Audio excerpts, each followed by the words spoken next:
ওরে বাবারে, বিকেল 5টা বাজে, কি খিদে পেয়ে গেছে।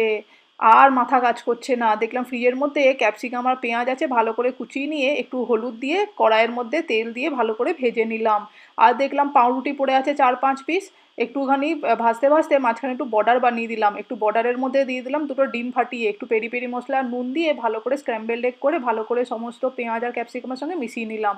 এরপরে দিয়ে দেবো এর মধ্যে একটুখানি টেস্টের জন্য 1 প্যাকেট ভর্তি করে দিয়ে দিলাম ম্যাগি মশলা, একটা এক্সট্রা ছিল সেইটাই দিয়েছি, একটু চিলি সস আর একটু টমেটো কেচাপও দিয়ে দিলাম টেস্টের জন্যে।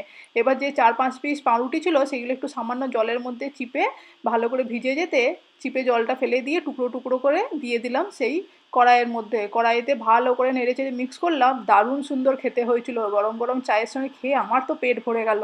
তোমরা একবার ট্রাই করে দেখো, কিন্তু আমাকে কমেন্ট করে জানিও। এটা কিন্তু বাচ্চার টিফিন বক্সেও দিতে পারো, স্ন্যাক্স বক্সে হেভি খেতে হয় আর হেলদিও হয়। ভালো লাগলে লাইক শেয়ার কমেন্ট।